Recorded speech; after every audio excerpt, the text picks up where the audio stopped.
आखिर Vladimir Putin इतने खतरनाक नेता कैसे बने? आज के इस वीडियो में हम जानेंगे केजीबी के एक ऐसे जासूस के बारे में जिसे रूस का सबसे बड़ा लोकप्रिय नेता माना जाता है। एक बार इनके पिछले इतिहास पर नजर डाल लेते हैं। केजीबी का जासूस मार्शल आर्ट में ब्लैक बेल्ट होल्डर, जंगली जानवरों से खेलने वाला, नंगे बदन घुड़सवारी करने वाला एक घुड़सवार, ठंडे पानी में तैराकी करने वाला तैराक, पहाड़ों को लांघने वाला क्लाइंबर, पानी के तल को ना पाने वाला स्कूबा डाइवर, जंगी जहाज उड़ाने वाला एक पायलट, सेना का एक टैंक चला सकने वाला एक सैनिक, अभेद निशाना लगा सकने वाला एक निशानेबाज, हवा से बात करने वाला एक स्पोर्ट्स कार रेसर, नौजवानों से तेज बाइक दौड़ा सकने वाला बाइकर, बर्फ पर आइस हॉकी खेल सकने वाला खिलाड़ी, पानी में शिकार करने वाला शिकारी, पहलवान और दुनिया का सबसे शक्तिशाली और प्रभावशाली नेता। हम बात कर रहे हैं रूस के राष्ट्रपति व्लादिमीर पुतिन की, जो 20 साल से सत्ता के शीर्ष पर काबिल है। तो चलिए जानते हैं कि कैसे एक चूहे पकड़ने वाला गरीब बच्चा बना केजीबी का जासूस और उसके बाद दुनिया का सबसे शक्तिशाली शख्स, जो पूरे यूरोप और अमेरिका को अपने ठेंगे पर रखता है, जिससे दुनिया खौफ खाती है और जो हमेशा से ही भारत का सबसे अच्छा और वफादार दोस्त रहा है।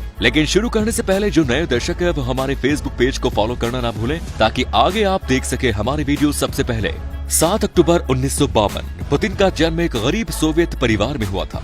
व्लादिमीर पुतिन की परवरिश ऐसे माहौल में हुई जहां स्थानीय लड़कों के बीच मारपीट आम बात थी। ये लड़के कई बार पुतिन से बड़े और ज्यादा ताकतवर होते थे और यही बात पुतिन को जूडो की तरफ ले गई। अपनी आत्मरक्षा के लिए उन्होंने ये सीखना पड़ा। पुतिन मार्शल आर्ट में ब्लैक बेल्ट है। पुतिन का परिवार सेंट पीटर्स पर एक अपार्टमेंट में 3 और परिवारों के साथ रहता था। माँ एक मामूली फैक्ट्री में मजदूर थी और पिता नेवी में। इसके बावजूद घर का खर्च नहीं चल पाता था, तो बचपन से ही पुतिन ने खाली समय में चूहों को पकड़कर बाहर छोड़ने का काम शुरू किया, जिसके एवज में इन्हें कुछ पैसे मिल जाते थे। लेकिन किसे पता था कि चूहे पकड़ने वाला बच्चा बड़ा होकर उसके दुश्मन पकड़ेगा। जिस उम्र में बच्चे खिलौनों से खेलने की चाहत रखते हैं, उस उम्र में पुतिन ने केजीबी का जासूस बनने का सपना देख लिया। लेकिन उन्हें नहीं पता था कि ऐसा बनने के लिए क्या करना होगा। तो एक दिन सीधे ही वो केजीबी के दफ्तर चले गए। वो एक अधिकारी से पूछ बैठे कि मुझे आप जैसा बनने के लिए क्या करना होगा। वहाँ उन्हें एक महिला अधिकारी ने पुतिन को सलाह दी कि जासूस बनने से पहले कानून की डिग्री लो। लिहाजा इसके लिए पुतिन लेनिनग्राड स्टेट यूनिवर्सिटी से 1975 में कानून की डिग्री हासिल की और बिना वक्त बिताए उसी साल केजीबी के लिए अप्लाई किया। और उनके जुनून का ही कमाल था कि पहले ही कोशिश में उन्हें सिलेक्ट भी कर लिया गया। अब वक्त था उनकी ट्रेनिंग का, जिसमें उन्हें बंदूक चलाने से लेकर प्लेन उड़ाने तक की तमाम ट्रेनिंग दी गई। उन्हें उनके पहले मिशन पर पूर्व जर्मनी भेजा गया, जहाँ पुतिन ने 5 साल ट्रांसलेटर बनकर अंडर कवर एजेंट का काम किया।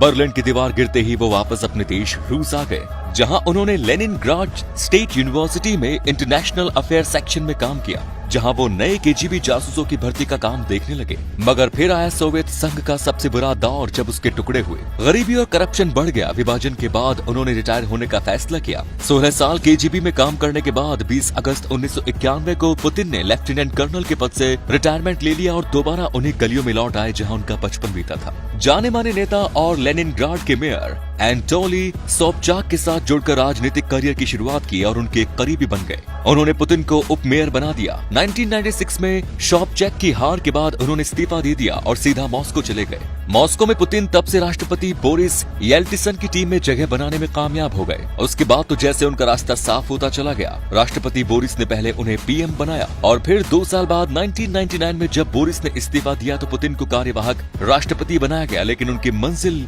ये नहीं थी, इसलिए लिहाजा उन्होंने साल 2000 में राष्ट्रपति पद के लिए खड़े हुए और जीत गए। इसके बाद रूस में 2004 में उन्हें दोबारा राष्ट्रपति चुना गया। लेकिन रूसी संविधान के अनुसार कोई लगातार 3 बार राष्ट्रपति नहीं बन सकता, तो 2008 में प्रधानमंत्री बन गए। फिर दोबारा 2012 में चुनाव लड़ा और राष्ट्रपति बन गए। तब से लेकर अब तक रूस की बागडोर इसी शख्स ने संभाली हुई है। पुतिन ने वो तमाम कानून बदल डाले जो उनके और राष्ट्रपति के बीच अड़चन बने हुए थे। एक लंबे शासन के बावजूद लोग उन्हें पसंद करते हैं।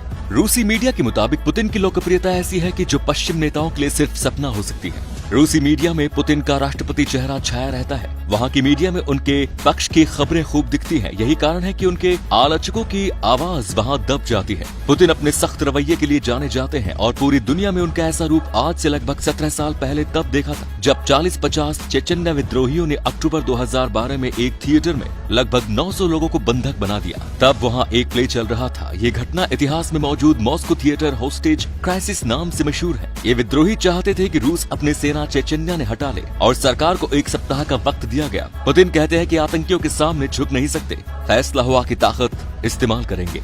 3 दिन बाद रूसी कमांडो ने थिएटर को चारों तरफ से घेर लिया और एयर कंडीशनिंग सिस्टम से अंदर जहरीली गैस भर दी। सबका दम घुटने लगा, जिसके बाद कमांडो अंदर घुसे, गोलीबारी हुई और सारे विद्रोही मारे गए, लेकिन 118 रूसी बंधक भी मारे गए। कई देशों में इसकी तारीफ हुई, कई देशों में इसकी निंदा, लेकिन इतना तो तय था कि पुतिन को कोई ब्लैकमेल नहीं कर सकता। पुतिन का कहना है कि लेनिनग्राड की सड़कों ने मुझे एक नियम सिखाया था, अगर लड़ाई होनी तय है तो पहला पंच मारो। और अगर परिवार की बात करें तो रूसी मीडिया में कभी उनके परिवार का फोटो भी नहीं आया। पुतिन की शादी लुडमिला नामक महिला से हुई, लेकिन अब तलाक हो चुका है। पुतिन की 2 बेटियां हैं, मारिया पुतिन और कैटरीना पुतिन, जिनका जन्म 1980 के मध्य पूर्व जर्मनी में हुआ।